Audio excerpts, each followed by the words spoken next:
Trish Wood is a respected investigative journalist. She both writes a Substack and produces a program called Trish Wood is Critical. And with me here today is Trish Wood, and we are going to dive into a lot of very important, relevant, and timely issues. A clear path forward requires looking back and learning. Good public policy requires human connection. It's a consideration of the facts, applying common sense, and innovation. It's urban, it's rural, it's real life. We all have something to contribute. We all have a responsibility to get informed because there's a little piece of Canada in all of us, isn't there? Let's learn on this path together. This is Leaders on the Frontier. Well, it's great to see you, Trish Wood, and glad that we could catch up. It's always a delight to talk with you in terms of, how do I say this, compare notes on the state of the nation and beyond. So, Trish, I've noticed that for those people who don't know you, I certainly look up to you as an investigative journalist. Oh, thank you.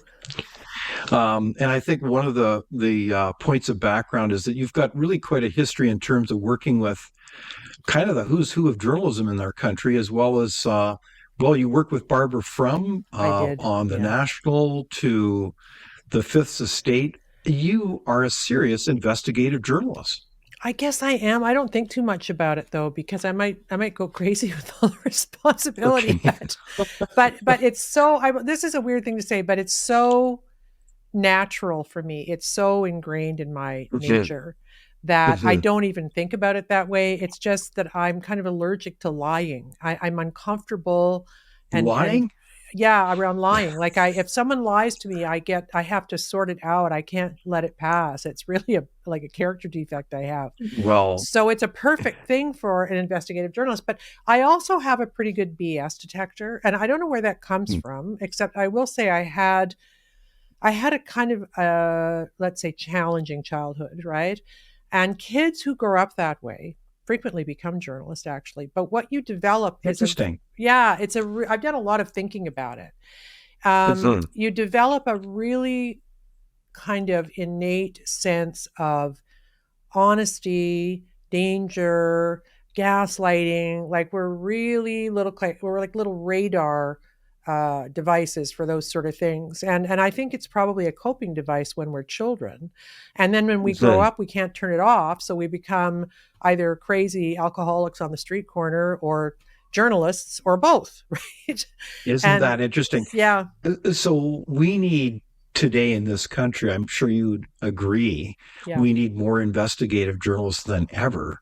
So what are the hallmarks at the heart of it, of what makes a great investigative journalist? That's such a good question. I mean, I think the key element is being able to, like you might say, how do we get our stories? What makes us decide to want to investigate one thing over another, right? And for me, it's always, and I actually wrote a long tweet about this today, really nailing the profession of psychotherapy for the things that they've done that were weird over the years. And it was kind of in the context of what they're doing to Jordan Peterson, right?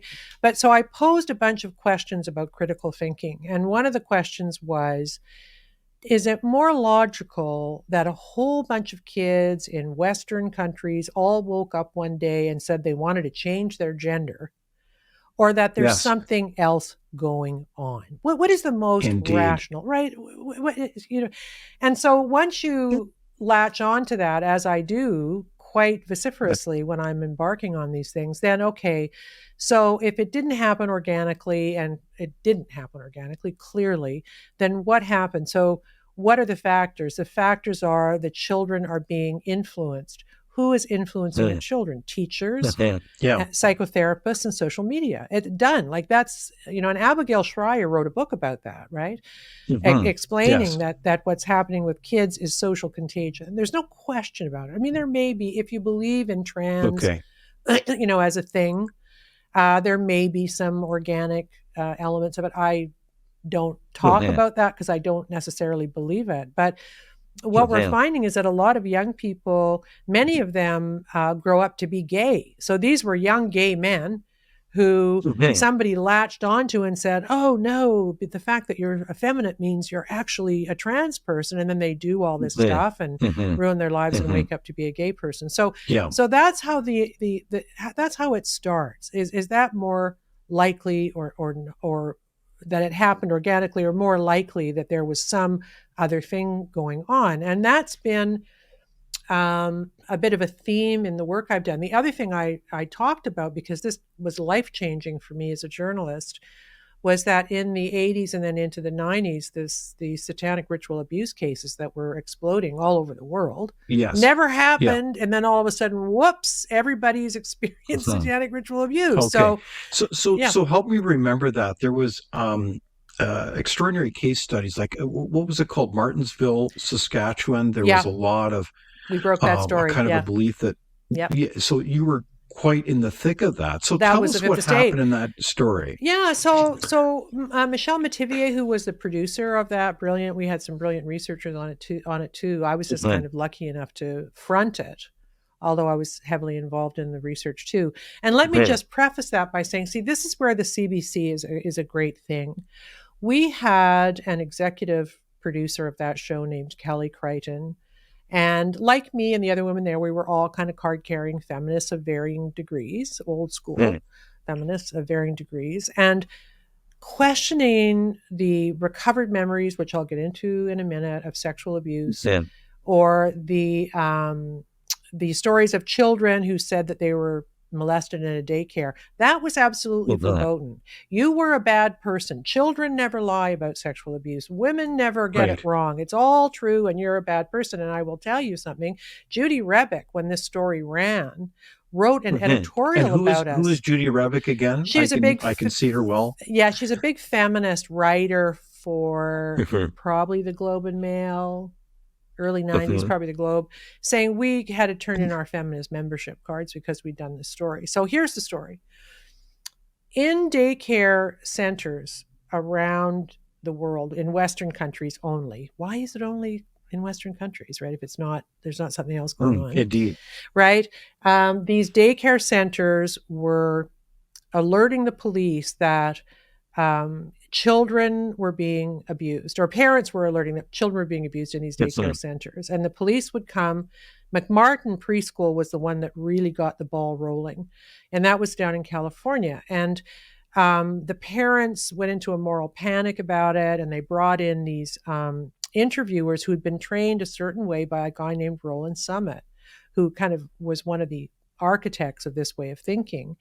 And what they were doing was they were interviewing the children with all of these suggestions. And the suggestions were creating stories that were completely implausible on their face. I mean, you had kids saying, my teacher did this, and then he molested me, only in childlike language. And then I went around the world in an air freight cart and was back by noon. I mean, literally, they were saying such ridiculous things. Or they were sacrificing babies. I saw the teachers eating a dead baby. Like, that's what they're doing. But there was never any hard evidence to back up what they were saying. There were no dead bodies. There was no marks on the children. There was no evidence of sexual abuse. Nothing.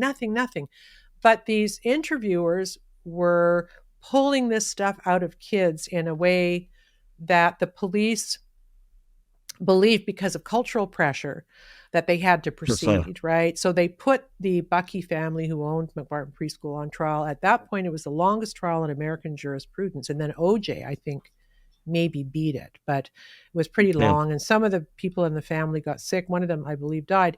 And the DA who I interviewed is a really good guy.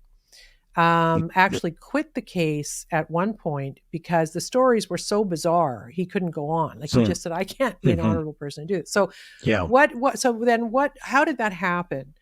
What happened is that there was a bit of a trend in these kind of outliers in psychotherapy who believed in it, and they started training people to find it.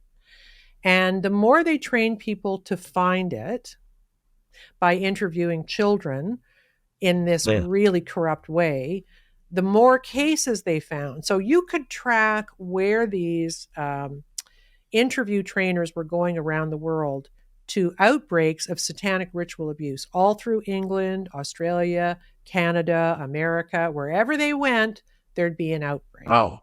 Right? I mean, it So was crazy. so you're saying that this kind of way, this methodology of training these quote investigators, Yeah, you could trace then in terms of their work totally. as kind of creating more and more quote incidences of satanic abuse of all things. Absolutely. And the key trainer in the Martin School was a woman named Kee McFarlane.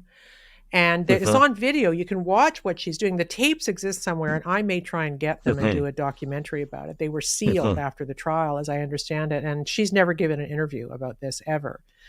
But yeah, that is what happened. And the setup was, and it's kind of like what's happening now with trans kids. If you spoke out against this, you were a terrible person. And there's a woman in California who I knew. Her name is Elizabeth Loftus, and she's like the world's foremost memory expert, right? Part of the satanic abuse story is that women, including in Canada, were going into psychiatrist's office for depression and coming out convinced that they'd been sexually abused in a cult over decades, suffering major abuse in terrible situations, and they had remembered absolutely none of it. None of it. Not like it was a shock to them. And the therapist would say, well, it looks like your dad's been abusing you for 20 years, and so has your uncle, and they, there are robes and candles in your basement. And they would come out believing it. And so they constructed this mechanism for the belief so they could explain why the women didn't remember it. And it was called multiple personality disorder, right? So they'd say they create these personalities to hold the memory. So these things were getting more and more bizarre. And Elizabeth Loftus is a hero in the same way the COVID doctors were a hero. I admire her deeply. She was going around in the court cases of the people charged with this and saying, rightly so, memory doesn't work that way. And it was ridiculous, right? And she was so pilloried for it that when she used to go to these conferences, these psych conferences, where they taught this stuff and talked about it, she had to go with bodyguards, right? They were so hostile. And this is the same paradigm. Like psychotherapy gets it wrong sometimes. And they get it really wrong, right? And they're really wrong now by saying you have to do affirmative therapy on kids who say they might be trans, which is you can't even question if it's true. How stupid is that? That's insane. There's no fact finding, is what I'm saying. But this is a very relevant case study through history, because it seems like, are you trying to make the point, Trish, that there's a lot of issues that we're looking at through this kind of similar lens where we're not really thinking critically about the facts, the information? We're not daring to think with not only intellectual vigor, but courage, really, about what might the facts be on issue after issue.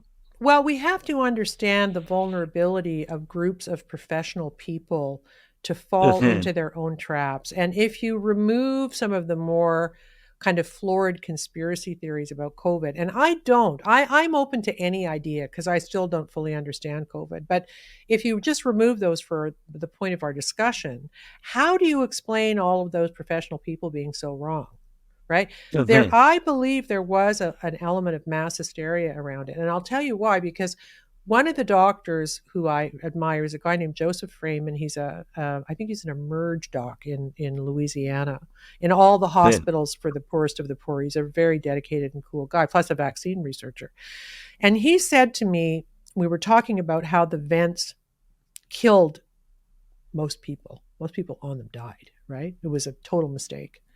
Iatrogenic medicine. And he admits that now too. And he says, we were doing it because we were afraid of the virus. So if you ventilate someone the way they were everywhere, then the staff don't have to deal with the stuff coming out of the patient, right? Because it's a closed, aerosolized loop.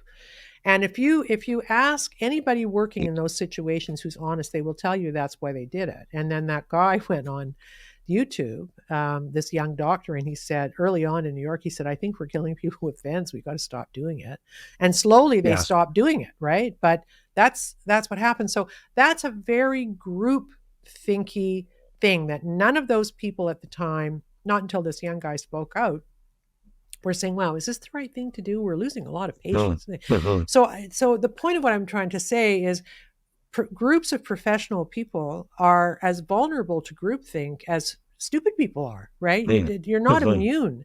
And maybe you're even more vulnerable to it because all of these professions have their own hierarchies and rituals and stuff. And if you want to be part of the in crowd and get published and elevated in your profession, I play along is the wrong word because I think they actually believed it. But the part of this I left out was that media pushed this like mad. If you go back and watch Oprah, she was always having these satanic people on constantly, or recovered memory people or MPD people. They were constantly on her show.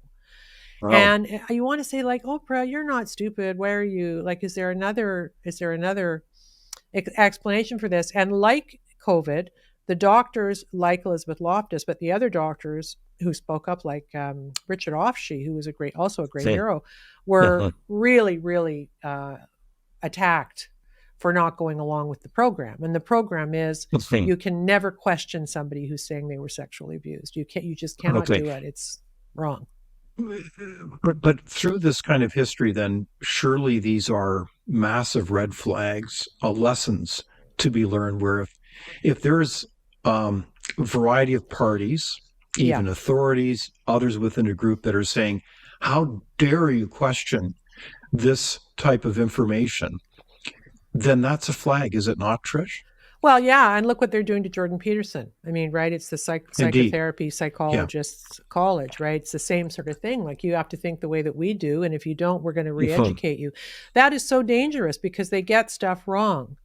And when they get stuff wrong, it has devastating consequences for people. And there's never a regroup. Like, they never put out a press release saying, "Woof, boy, as a profession, we sure got that wrong." There are some people who still say, "Oh, well, I think MPD is now called in the new DSM-5. I think if that's the one they're on yet, they're calling it dissociative disorder or something like that." And there may be people who dissociate, but these were people who were showing up on the Maury Povich show saying they had 100 personalities and they would act them all out.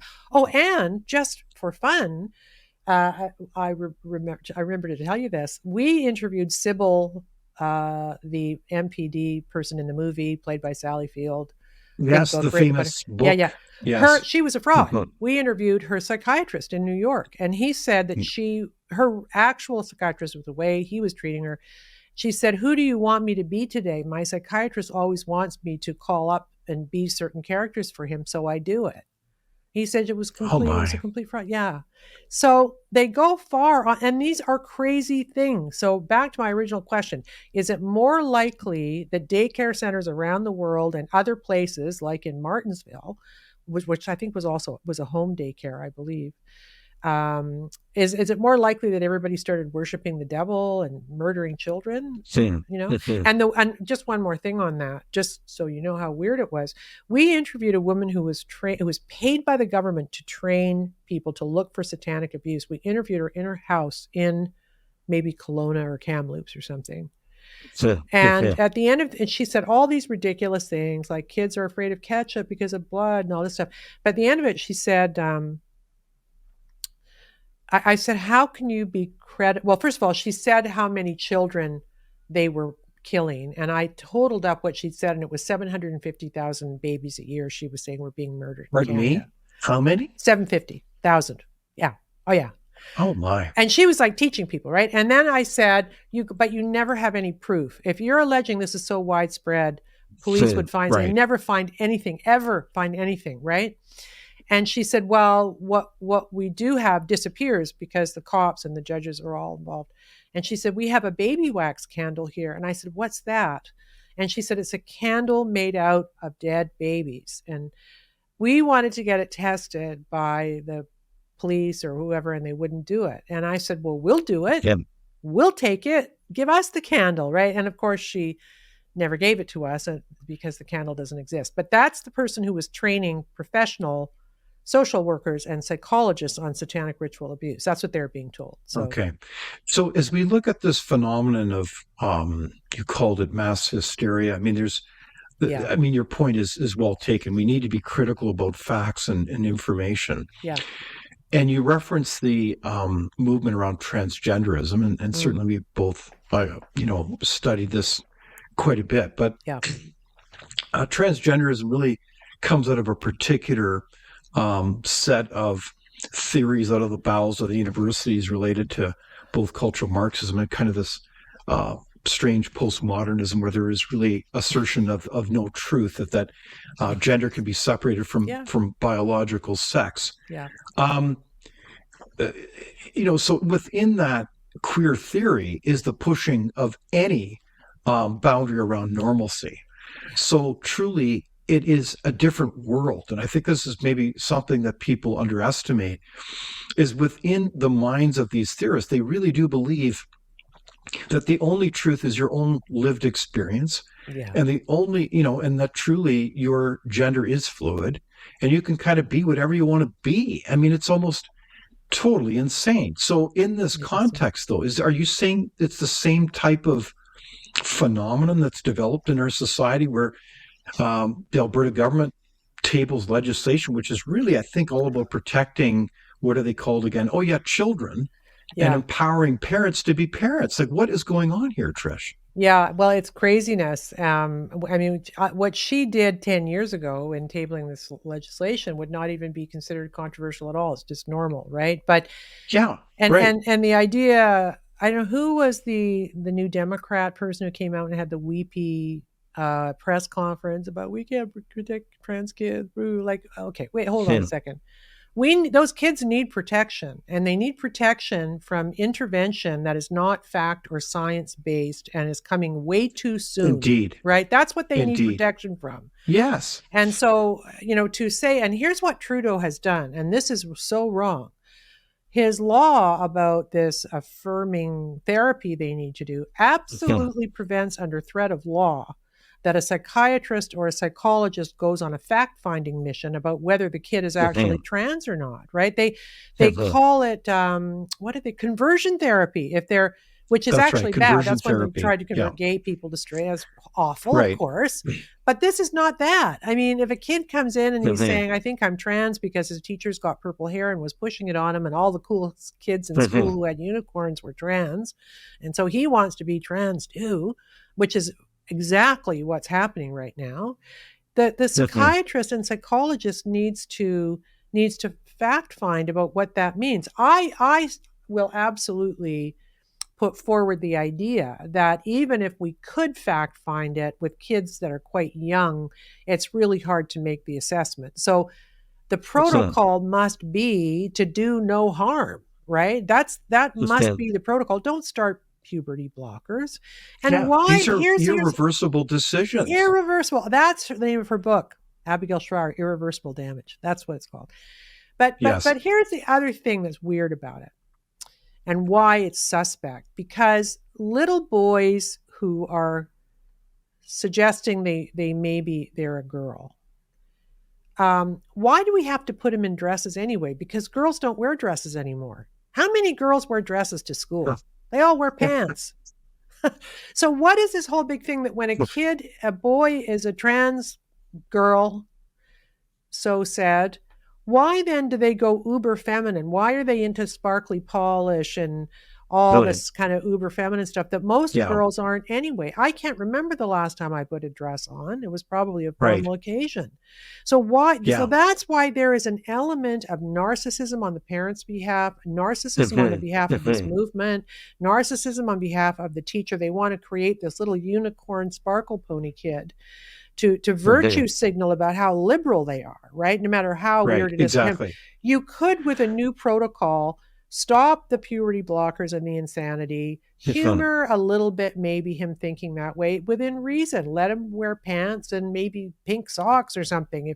I don't even know how many young girls who like pink anymore anyway. That's just ridiculous. And here's the thing too, if we're going to talk in that kind of schematic, how many girls are really like that? I mean, this is not even it's like It's like a crazy person's, it's like a Barbie, right? Like the movie Barbie where everything's pink.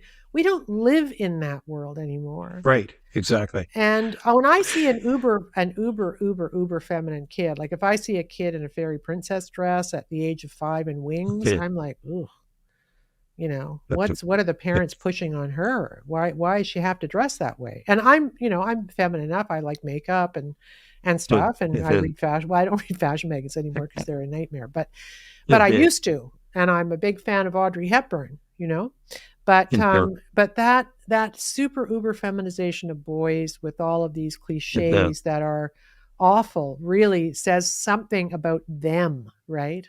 It really does. It's almost so help us, because you've been looking at this space for quite a while now. The legislation that was introduced by the Alberta government and parts of it similarly in Saskatchewan and elsewhere. New Brunswick, I believe, is also looking at elements of it, basically saying, look, kids are kids. Let's respect that they're minors. And we're not going to enable people, including even a, quote, well-meaning teacher, to start taking them down some kind of transition path. That's really up to, who are they called again? Oh, yeah, parents. Yeah. So in this case, what do you think is going on here? Like, if you look at it strategically, like, you have some elected officials calling this a so-called NATO moment. I mean, they're just escalating the rhetoric. And you've got arguably some people who have their kind of ideological interest in this. They're kind of real believers. But why would an elected official kind of play to this constellation of what appear to be activists when poll after poll says that parents assert their right to be the parents of their children and not the state? Like, what am I missing here, Trish? Help me understand what's going on. It's such a good question. And I don't have an answer. I have a rhetorical answer. And that's maybe also partly more factual. But my best girlfriend in Toronto, I'll get to your question in a minute, but this is illustrative of the same problem, has a really nice condo that she bought herself. And it's across from a green space, a park, a beautiful park in Toronto. Toronto has a lot of green spaces. And it's been totally taken over by homeless people. Drug addicty, poo on the street, noisy, threatening, awful people, right? She can't use the green space. Her condo value is going down. That's not the biggest thing, but it's about quality of life, right? You buy a place by a park, it's because you want to use the park. And nobody can use the park. So Olivia Chow and the people before her have given this park away. It's irrational. It's illogical. They're only feeding the demise of the people who live there anyway. I mean, why aren't they forcing them out to sort out their lives, right? Most of them are drug addicts anyway. Put them into treatment. I'm a recovering, I did it. It can be done, right?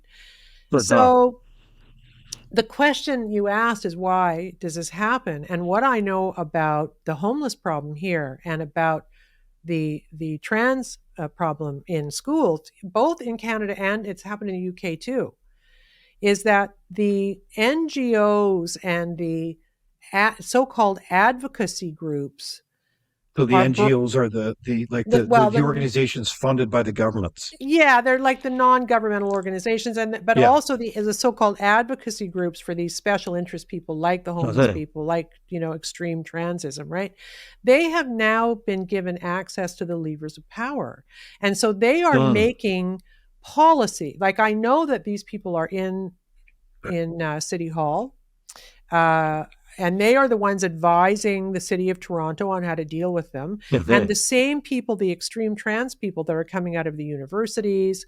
And the universities are also funded by, there's a couple of trans billionaires. One of them is J.B. Pritzker's brother or something, or cousin, who's gay or trans, and no, not gay, but trans.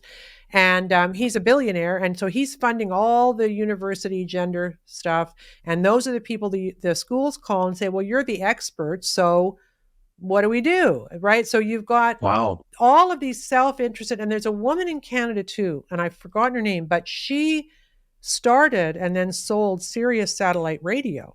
She is also trans, and she lives in Canada now, and she's doling out huge checks to people, especially U of T in their gender department, gender studies, what it's Wow. called. And again, they are called the experts, the same way Stonewall was in the UK in delivering all this really extreme policy. But your question was about politicians.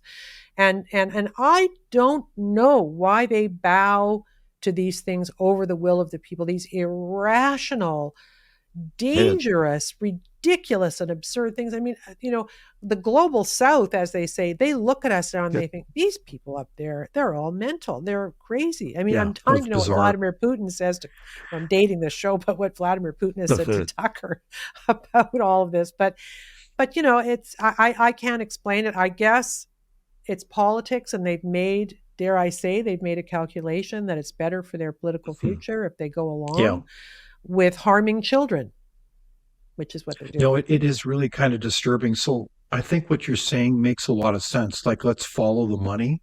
Yeah. Who are the groups? Where are they positioned within power? I mean, I know that on a number of these transgendered issues within school boards, they've enabled certain, quote, organizations to work with school boards as kind of like their in-house advisors to kind of help set curriculum. So they kind of embedded themselves, and people have probably knowingly, with good intentions, looked to them as somehow as authorities that are, about the health and welfare of these children. Yeah.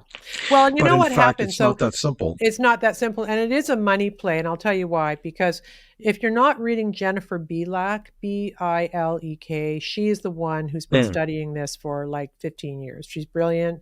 She has a blog called The 11th Hour, and you must be reading it. But one of the things that happened in the States was, once gay people got all rights, like they can get married, they can adopt, they had no more, they didn't need any more rights. They actually had more rights because they're a special group, right? So they kind of had more.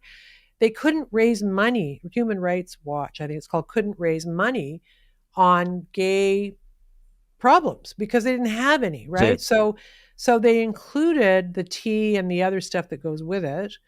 And I believe in a cynical move so they could start raising money and stay in existence again. And that's kind of what got it started, this very cynical move to include the tea under the rubric of gay rights. And I will say this, and I don't care how mad people get, but I will say this. I marched with gay men during the gay rights movement. And I was the AIDS reporter, as you know, for CBC As It Happens, covering AIDS and dealing with Fauci back in the day and all that good stuff. And while I was doing that, I was fighting really hard for gay men. My best friend then was a gay man who actually died of AIDS. And so I was very, very committed to that, as lots of women were, because gay men were kind of our little buddies. Like, we all had best friends who were gay men, and we loved them so much. And so for them to now turn on us this way, and that is how it feels. Like we pulled them, to the end of the race with our courage and allyship is the word I think they use now. And and now to diss us this way, we have to live with men hanging around our change rooms at the gym with their junk hanging out. That's sexual assault. I'm not interested in that, right? And I'm not interested in seeing Kelly J. Keane have to flee a mob of autogynephilic men who are trying to kill her because they all have personalities disorders, right? So I this is a real problem for me, and I feel betrayed by gay men. And I've said on Twitter, and I've warned in my Substack and on my show, they need to sort this out, because I believe that trans ideology is going to bring them down. And I know a lot of women who are feeling, and lesbians too, who are feeling, not that lesbians aren't women, but you know what I mean? I guess straight women and lesbians who are saying the same thing. They're saying, wait a minute, you guys, what are you doing? We don't have to accept, April Hutchinson has become a pretty good social media friend. I had her on my show, the Canadian power lifter, and she was kicked out of the competitions because she didn't want to compete against men. If there's a single sport in the world where you shouldn't be competing against men who say they're women, it's powerlifting, right? Musculature, testosterone, the whole 9 yards. And she couldn't talk about it. Like, what? It's crazy. It's really bizarre. So help me understand. So you're speaking at this, Trish, as someone who came out as more of a traditional feminist. I know within academic theory, we refer to you as a materialist feminist, someone who was deeply concerned about equal rights and Yeah. the prerogative of women to succeed materially and otherwise as men. And work Fair enough, stuff. Yeah, work but stuff. Yeah. feminism, that Mostly. feminism is long gone Yeah, now, I know. and they all seem to be, with maybe you as an exception and a handful of others, are silent when it comes to men claiming that they're trans women coming into sports, change rooms, all the Yeah. rest. Yeah. Like where are these other feminists like yourself? Like they all seem to be missing in action when this seems like a real assault on the rights of children, including young women, Yeah. to do their thing. I mean, it's just totally absurd to have men in volleyball teams going at to women like they don't have a chance. Yeah. So here's what I will say about that. There are some feminists who have been, and contemporary ones who've been leading the charge. Megan Murphy is one. I'm actually doing her show tonight. She's brilliant. Okay, wow. And she's been knocked about quite badly. I mean, she has to have security sometimes. And also Julie Bindel in the UK has been absolutely magnificent.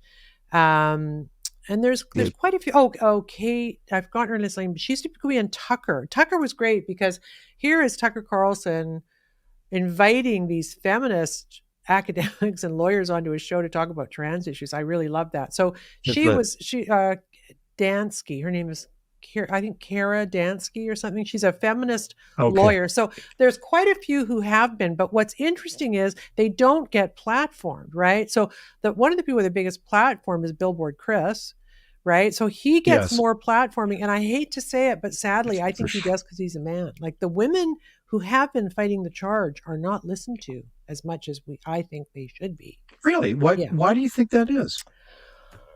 I don't know. I think that's still true in lots of areas of the world. I don't think we've fixed all of those problems. And I think generally media doesn't like feminists. I think that's probably what's happening, so, but I just did a panel with Megan Murphy and Jonathan Kay and Bruce Party at Lighthouse. So, and she does quite a few things, but I think they are trying to lead the charge. I just don't think that people want to hear from them. They don't platform them as much as they should, Okay. So I did want to shift the topic a little bit. We've certainly had conversations. It feels like over the years, but around COVID-19 and the aftermath, we all celebrated a number of courageous people, including the truckers who came forward. We're coming kind of up on the anniversary of it this February. It's hard to believe. And the invocation of the Emergency Measures Act and kind of a victory this past short while with the decision made by Judge Mosby saying that, no, this was unlawful. The Emergency Measures Act, the invocation was clearly against the law. What do you think about that? Wasn't that quite a victory? Well, I thought it was a huge victory, and I was running around the house singing "Happy Days Are Here Again." I was so happy. Indeed. And also a little bit worried for Justice Mosley because I think he lives in Ottawa, so he's not going to be a very popular guy there right now. That is not a town that likes the truckers, right? So here he is doing what judges should do, without fear or favor, deciding a case on the evidence where culture doesn't matter and media doesn't matter. He's just looking at it and saying, nope, this was wrong. And he's doing what judges are supposed to do. I mean, it was almost quaint in the old-fashionedness of the purity of his argument. I loved it, right? And here's a little tidbit. I was on the phone with Tamara Leach, just coincidentally when it happened. And so we're chatting. Yeah. And she goes, oh my God. And I said, when her phone's kind of binging, and she says, they've made a judgment and the Emergencies Act was illegal. And she says, I gotta go. And I said, yeah. I assume she went to call her lawyer to see if there would be any impact on her case, right? But I thought I was just so happy about that. And it did restore my faith in the judiciary, obviously, because we're Indeed. suffering through some lawfare in this country. And we don't want to go where they're going in the States now, where if they don't, the governing party doesn't want the opposition to win, they just try and throw them in jail. Right? Not good. Exactly. Yeah. No, I was so impressed by the decision as well. I encourage people to read it. It's about 190 pages. And I think people would find it a revelation, because I think, to the credit of the judge, he peels the onion. He gets into the detail, the nuances of the facts, and what was really going on, and calls it out. And I think in favor of freedom, calls it unconstitutional, and really says that on no basis does it meet the tests of the act itself, which is pretty good legislation. But this was clearly the government grossly overstepping its bounds. So are you hopeful, as Krista Freeland, I think, weighed in a mere 30 minutes after the decision? So she clearly hadn't read the decision, unless I'm missing something. They said, they're going to appeal it. So what does that tell you then about this federal government? They're the worst. I mean, she looked very freaked out too in that thing. I couldn't believe how, I mean, she always looks like she's having a nervous breakdown. But that day I thought, my first thought was about Trudeau, you scoundrel that you're pushing her out on this. Wow, where are you? And then, she clearly, she hadn't read it, and she was just saying what she had to say. But they look weak. They look corrupt. They look beaten. I mean, what did Trudeau say today about, or was it yesterday, about how Poilievre was bad because he wanted to make Canada great again? Did you hear that? It was like the best thing ever. Like, he just. Sorry, could you repeat that, Trish? He was, I didn't quite catch that. As I understand it, he said in the House that Pierre Poilievre was bad because he wanted to make Canada great again. Right? Like, that's a bad thing. What he was doing was alluding to MAGA. They're always trying to say, it's MAGA, it's MAGA. Of course. Make America great again. But so he said it. He said that, and it just made him look, more absurd than he usually does. And that's something. Yeah, people were laughing about it. To me, it's just, this decision is a stunning moment. Yeah.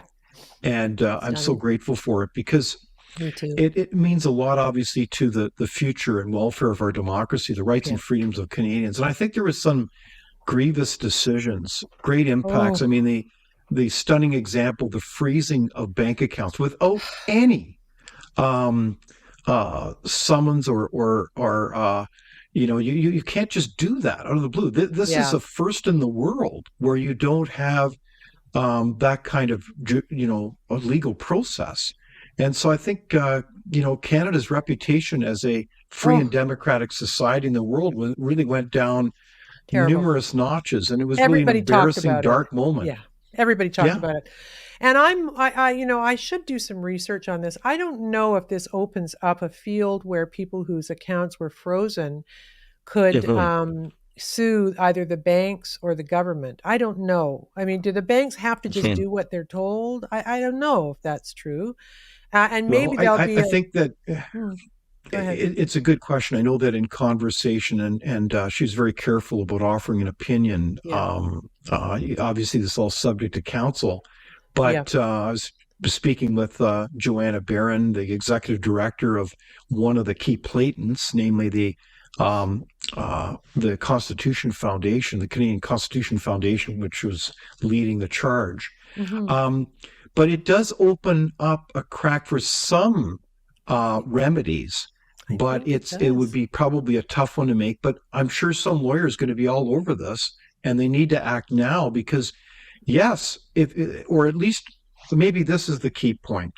Every citizen who is impacted by this, or not even directly impacted, needs to have a heart-to-heart with their banker, their credit union, whoever they work with, and say, is this ever going to happen again? Because if it is, I'm taking my business elsewhere. And for those people that were impacted, they should be walking down the street, because people need to know that there is going to be accountability and consequences to these kinds of outrageous actions. Yeah, I agree. I completely agree. It was a devastating blow. And I was getting calls from people from across the country who were saying, am I going to lose my house?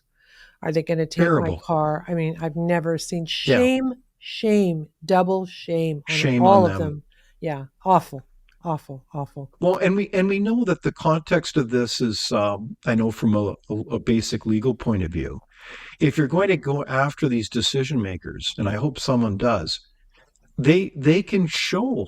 I would think there'd be the the receipts to show intent. Yeah.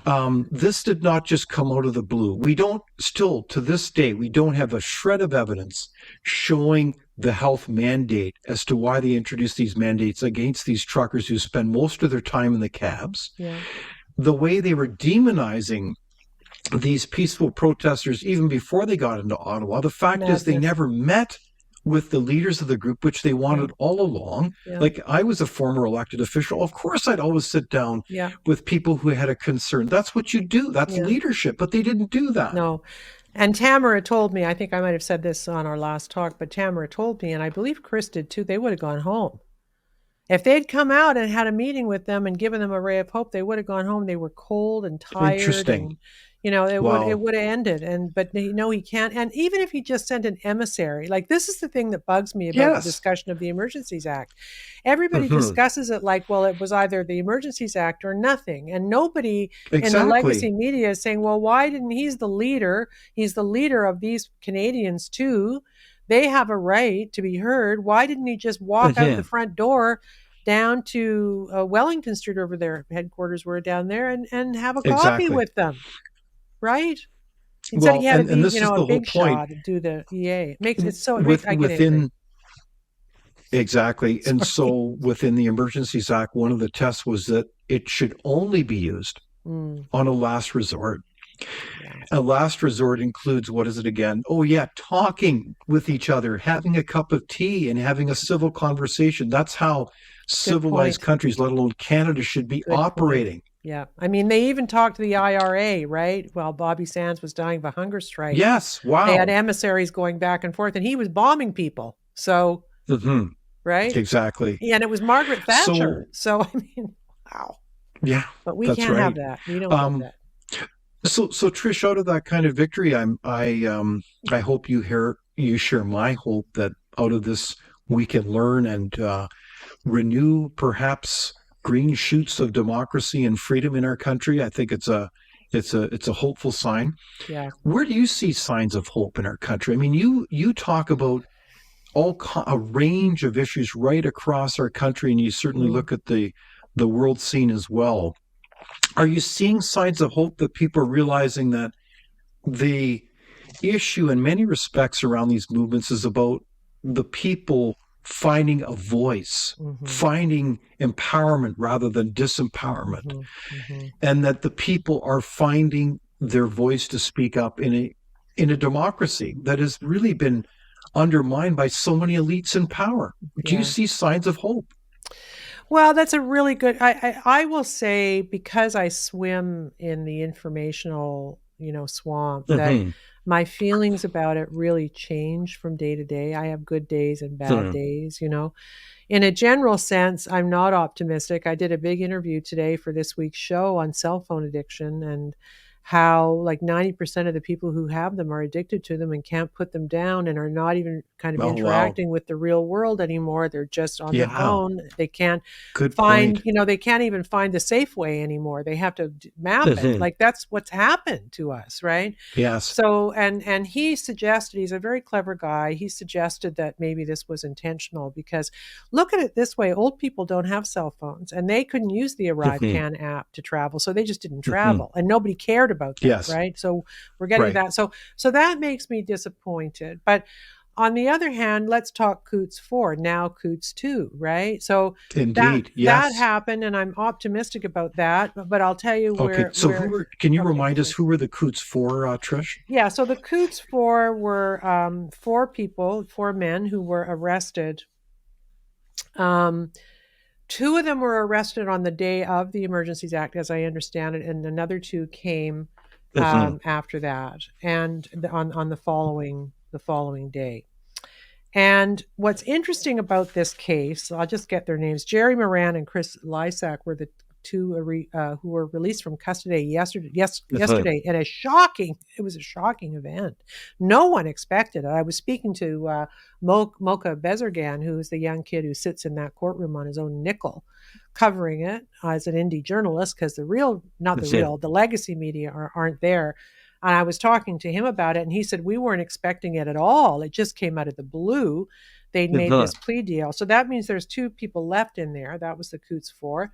They were arrested around the Coutts blockade. And even... And I should just note, Trish, please. This is after 723 days in confinement. I'm sorry. And no bail. That is the key point. I'm sorry. You got it. Yes. Almost 2 years, right? Almost unbelievable. Over 2 years. Yeah. Ridiculous. Unbelievable. And not in this country, right? And so the way the plea deal happened was there's some other things, but the main charge was conspiracy to murder RCMP officers. That is like as bad as it gets. Yeah. So all of a sudden, those charges disappear, right? Those big charges are now gone. The lads, Jerry and Chris, pleaded to these pretty minor gun charges and got time served. So they're out. But my question is, and I will implore you and your watchers and listeners to seek out a piece by a guy named Ray McGinnis, who is a writer I admire very deeply. And he's a senior fellow at the Frontier Center for Public Policy. Right. I knew that. Have you read his piece? It's magnificent. You should read it. So what he says in the piece, this great guy, Ray McGinnis, your guy, is that it looks like there was no evidence even at the beginning. Because so what happens, right? They charge them. You don't charge people unless you think based on the charge, you've got some kind of a reasonable chance at convicting them on that. So if they didn't have that, did they make up the charge and then lay it and then hold them and desperately scramble, and was charging them in any way connected to the Emergencies Act? Were there calls between Lametti or other people in the Trudeau government and what was happening out there? I want to know if those charges were laid in order to justify our Prime Minister invoking the Emergencies Act over people in Ottawa because the blockade was gone anyway, right? So they used that to go after people in Ottawa who were also completely innocent, not a whiff, not a weapon, not a nothing. Yeah. So why did it happen? What odd timing that they just arrested these people with a table of guns and a whole big thing, and right at the same time. So I just, as I told you just before we rolled, normally I would have called Clay Ruby and said, okay, Clay, what does this mean in a criminal trial when the Crown withdraws a charge, a serious charge? Don't they have to make a comment about that if the accused has been, in a sense, de facto punished by being in jail for 2 years? They didn't hold them in jail for 2 years over a gun charge. They held them in jail for 2 years. Well, they shouldn't have anyway, but they did, I assume, on the basis that they were a danger to the public, or they were going to flee because they were part of a group who wanted to kill cops. So that's gone, right? So my question is, was there communication in order to make it look bad so they could do the EA? And indeed.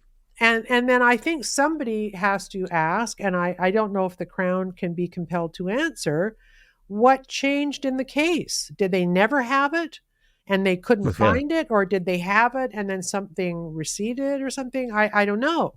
But they need to explain themselves. You cannot put innocent people, they were innocent of that charge. And let's never forget that. And let's say that they were innocent. They were innocent people. You cannot put them in jail for 2 years, one of them in solitary confinement for a period of time, and then say, oops, we can't prosecute that. We have no possibility, reasonable possibility of a conviction in this case. So we're just going to dump it. I think your questions are spot on, Trish, and I encourage people to look at the Frontier website. There's a new article that's just going up today by senior fellow Ray McGinnis on this very issue. This issue is very important because it does raise, and Trish, you're again a crack investigative journalist, Mm. major questions regarding the integrity Mm-hmm. of our justice system. Mm-hmm. Justice is not only those who exercise justice as judges, but Yeah. also our prosecutors, our crown prosecutors, and also our police forces. Yeah. And the justice system is very much at the heart of, in many respects, our democracy, our trust in institutions, that they are Absolutely. governing the law in the interest of everyone. And regardless of your sex, whoever you are, your shape, size, color, whatever, you are treated fairly. Yeah. So this is really quite disturbing. Are you suggesting in some ways that these kinds of charges were undertaken really for political purposes, to kind of spin a tale, a narrative that somehow this was an emergency, a national one in scope, in order to meet the test of the Emergency Measures Act? Absolutely. I do believe that. And actually in the Rouleau report, the POEC, the Rouleau report that examined the Freedom Convoy, Justice Rouleau says in his analysis at the end, he pointed to the arrests in Coutts as key to its justification Indeed, of the he government did. invoking the act. He pointed to it. So, look, I can't prove it, but it's mighty coincidental that all this happened around the same time. And Trudeau didn't even need the EA. Everybody was going, well, certainly the Coutts blockade was over by then. And the other one, there was no problem there anyway. So, and he just had a call with Biden too the same week. And I'm sure Biden said, oh, you gotta, and he, you know, how Justin loves to be a big man on the world stage. I'm sure there may have been an element of him trying to impress the world leaders with what a macho man he was. And of course, most of them, except for Biden, who is, I think, the most compromised Western leader in the history of the world based on what he's doing now, plus his dementia and everything else. What a corrupt party to let him stay there. They are disgusting. They are disgusting. This guy, did you see him? He got the president of France mixed up, and he doesn't even know where he is half the time. We got two big wars going. They want a war with Iran now, right? And there's nukes around. Like, what are these people doing? It's just insane. No, it is truly remarkable. It's crazy. So I did want to just pick up the threads a little bit then on, like, if we think of the Coutts Crossing, I think in many respects it is an example of lawfare. Lawfare being the craft, and this doesn't come out of anywhere. It's been around for a long time, but it has been taken to another level by serious operatives, and I can give you more about that history and background. Yeah.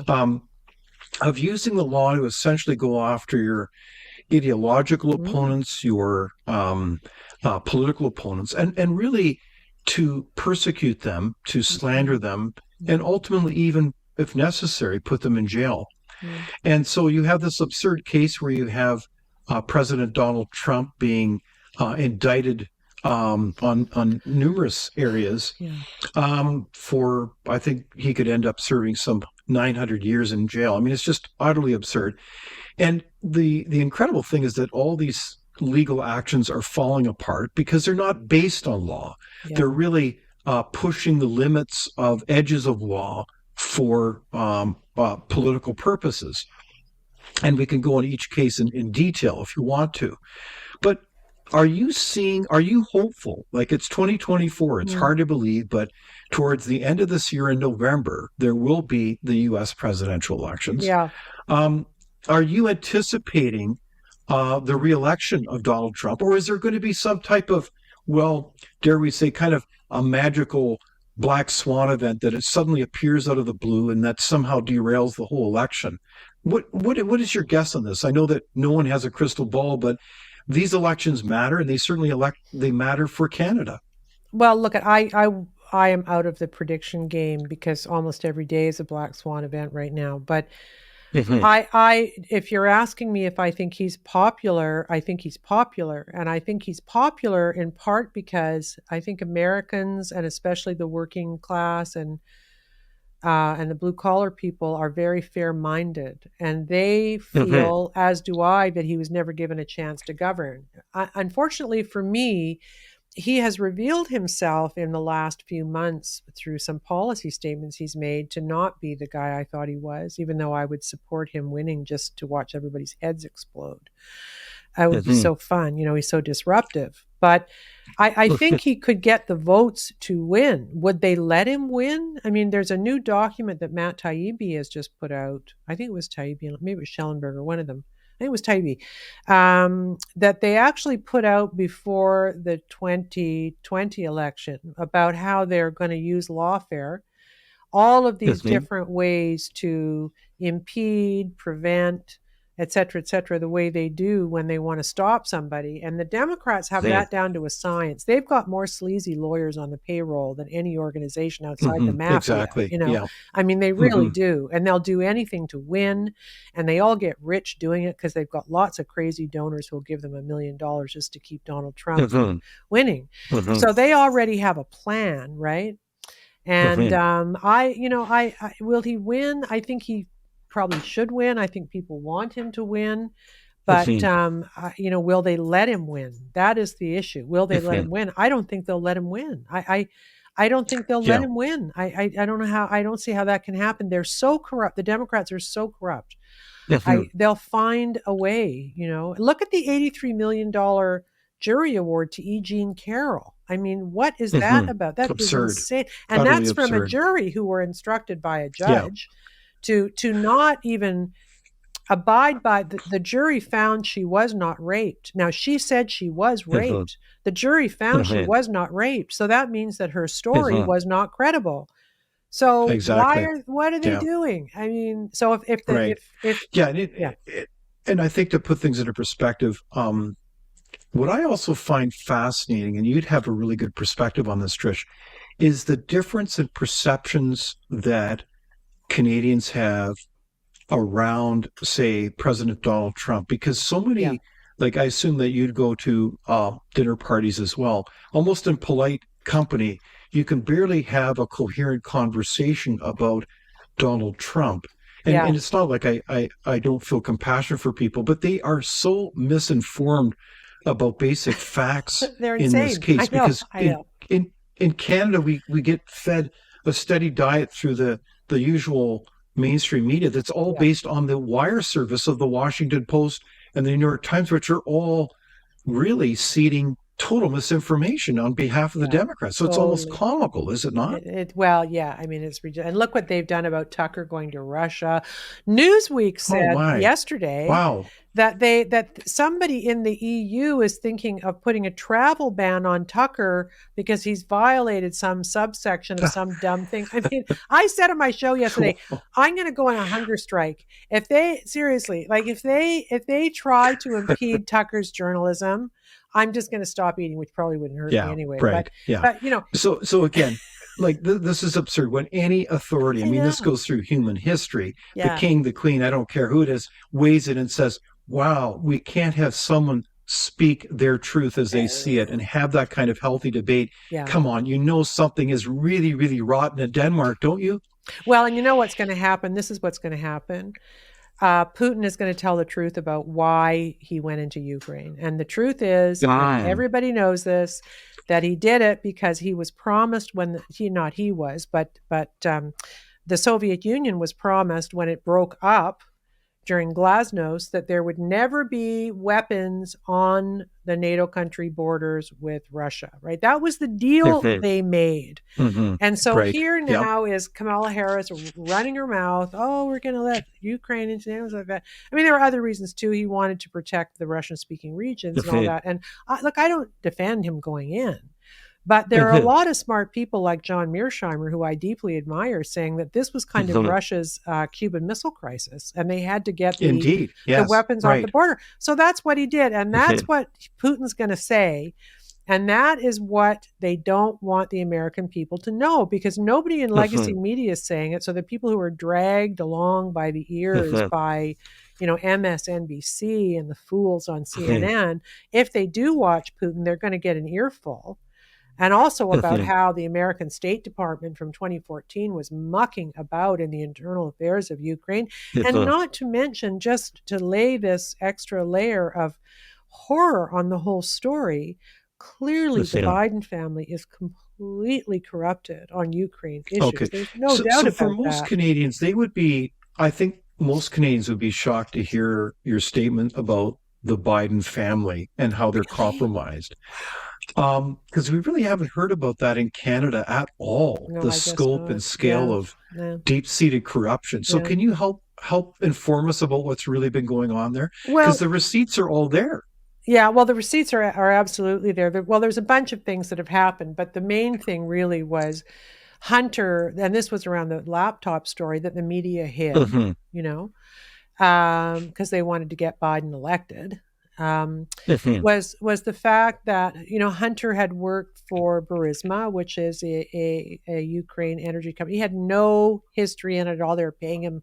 The number fluctuates between $50,000 and $80,000 a month, some preposterous amount of money. And of course, they weren't doing that because he's so smart. They were doing it because his father was the vice president. There's no question about that, right? They're buying access. Totally buying access. And Joe Biden was selling access. And we also had lots of quite good evidence from this guy who was Biden's business partner in a Chinese deal, which kind of laid out how it worked, right? That Biden would sort of be he was called the big guy, and they would, shoot him 10% of the deal or whatever. Exactly. And it was all about introductions and smoothing the way and all that sort of stuff. So there's no doubt. And then there was the story in the Ukraine too about the prosecutor. Now, a prosecutor was investigating Burisma, a Ukrainian prosecutor. And there are two stories about this. And one of them is that, and Joe Biden tells the story about getting the prosecutor fired. He tells that, he admits it. And there's two stories, and one of them is that the prosecutor was prosecuting Burisma, and the other story is that it was somebody else that he was talking about, right? But, at this point, I just, the money going into Ukraine, nobody's accounting for it. Zelensky's buying villas all over the world. I mean, really, it's just so out of control. So the Biden family is a family built on graft, and we certainly have had a lot of evidence about that now. And indeed, that if you're hearing that noise, don't freak out. It's my dog. Okay. And she's scratching No her name is Chili, and she's a rescue, and she's scratching her collar. So sorry about that. Oh, nice. No problem. Yeah, but I think part of what you've outlined is so important background to be aware of, because it also points in the direction of the need to be thinking critically, to understand that there are many parties who are happy to mislead you with false information, propaganda, if you will. And you have to look critically at all these things. In fact, people need to think critically about our conversation as well. Yeah. But the larger issue is surely not just simply about, quote, Biden versus Trump, but really larger things around, will the people retain the right and freedom to retain this unusual gift in this time and place of self-governance, to be able to rule their lives as they see fit and not have the, quote, good and the great impose from top to bottom how they're going to live our lives. Is that not the larger question? Totally the larger question. And none of that is possible if we don't have a credible working news media, and we don't. That's the problem. We saw big layoffs today at Bell. Other companies are all complaining about how their news revenues are dropping. Oh, yeah. And their business model is to lie to the public and do everything in their power to support the status quo and the elite. Wait a sec. You say their business model is to lie to the public. What do you mean by that? Surely that can't be the case. Well, I don't think it's stated that way, but that's what they're doing. I mean, my goodness, there were people at the CBC who were wearing Team Pfizer T-shirts during COVID because they weren't right. No, exactly. Well, how there is a narrative, and the legacy media's role in its own mind now is to is to enforce that narrative. That's what they do. And Yeah. To within be that, activists rather than journalists, right? well, it's interesting. It's two things, because you have one bunch of journalists who thinks their role is to be social justice activists. That's 1,000% true. And they went through uni and they studied exactly what you said, which is postmodernism where there's no truth. Sort of an issue when you're covering news. You think there's no actual truth, Yes, right? right. That's kind of bad.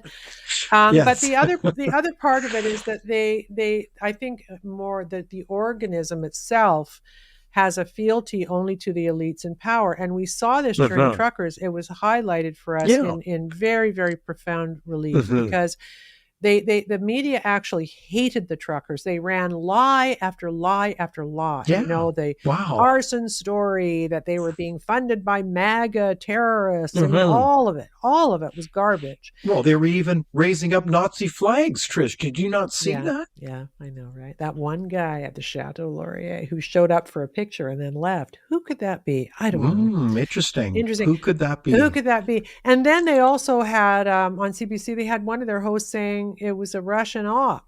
The thing. Oh, and, yes. Right. And so like that turned out not to be true. And where are these people being fired? Like, are they firing the journalists who got all that stuff wrong? Are they apologizing? Yeah. Trish, have you ever heard an apology from any of these parties saying, gosh, we really made a mistake. We're sorry. We goofed. Yeah, I know. And that is the basis of all spiritual growth. They teach us in recovery that the best thing a human being can do is admit a mistake and make amends, right? And we live in a society now where no one does that, especially our politicians. They do not do it. Yeah, very good point. And there's no accountability anyway, because nobody's going after them except a few people at Rebel News who jump interviews on them once in a while. I did want to say one more thing about the Coutts guys, and this is in Ray's article, and it's absolutely key takeaway for your people. And it's this, that the new lawyer for Lysac, a guy named Daniel Song, brought a Section 8 charter to examine the Crown's case, right? So I guess it's like an open the kimono. We want you to open the kimono. And then what happens? Out of the blue, they drop it. So the minute... it was a full frontal legal attack. And that probably made a big impact. They didn't want to show what they had, because I guess they had not very much. But that Section 8 was very, very clever. I'm going to try to get this lawyer on the show, because that was a really smart move. And he might be retained by one of the chaps who's been left behind. And I think he's a good lawyer who knows what he's doing. I cheer for this guy. That was very smart. The Crown did not want the case to see the light of day. They settled it instead. Well, it certainly is a remarkable set of decisions that are happening, and certainly developments, including the Coutts Four. Yeah. And in that context, it's really something that we can also celebrate the thousands and thousands of Canadians as citizens who rose up in their different ways to dare to think critically, to speak up, and to make their voice known. So they should all be commended. I love them. I do. Something, David, I heard from them for years. I had people, and Tamara the same. I heard people saying, I want to commit suicide. This isn't my country. I can't go on. How can they do this? Who is speaking for me? I mean, it was really, there were times it was a bit of a burden, but I also feel it's a gift to be trusted in that way by the people who listen to my podcast. But they were so courageous, and the people who went with the convoy and all the people along the highways, I will never forget that as long as I live. Those images are just the only redemptive thing about this country. Well, besides Justice Mosley and two of the Coutts guys getting out, but those are the only redemptive things about our country right now. Why isn't Trudeau resigning? How much longer is this going to go on? And why isn't Jagmeet Singh doing something about it? I mean, it's just, we don't, and apparently, like, there was a new polling today. Nobody wants this guy. He would lose in my neighborhood, which is Richie Rich, Midtown Toronto, Rosedale and stuff. Indeed, right? Yes. And when you've lost those people, and that's Rosedale, they elected Chrystia Freeland, right? So they're really in the tank for this party. But if they're on the way out, then in Rosedale, they are on the way out. And that the honorable thing to do is for him to step down. I know he wants to keep the motorcades going, but he's got to just relinquish that and take a job at the Davos or wherever he's going to go, some globalist place. Right? Wow. Well, we shall see. And I want to thank you, Trish Wood, for joining us, not only for this conversation, but for all that you do to think critically, to be able to prepare both your Substack and your podcast. And we thank you for your leadership and your courage as well. Thanks, David. Very grateful to hear that. I work alone mostly, so it's really nice to hear those things. Thank you for watching Leaders on the Frontier. We're a nonpartisan think tank. We explore ideas, policy, and practical solutions that can make a difference in the lives of Canadians. We do not accept any government funding. We work for you. Thank you for supporting Frontier. Visit fcpp.org to give. While you're there, be sure to check out our latest articles and research. Without open discussion and debate, you're not thinking, nor are you free. Comment below. We'd love for you to join the conversation.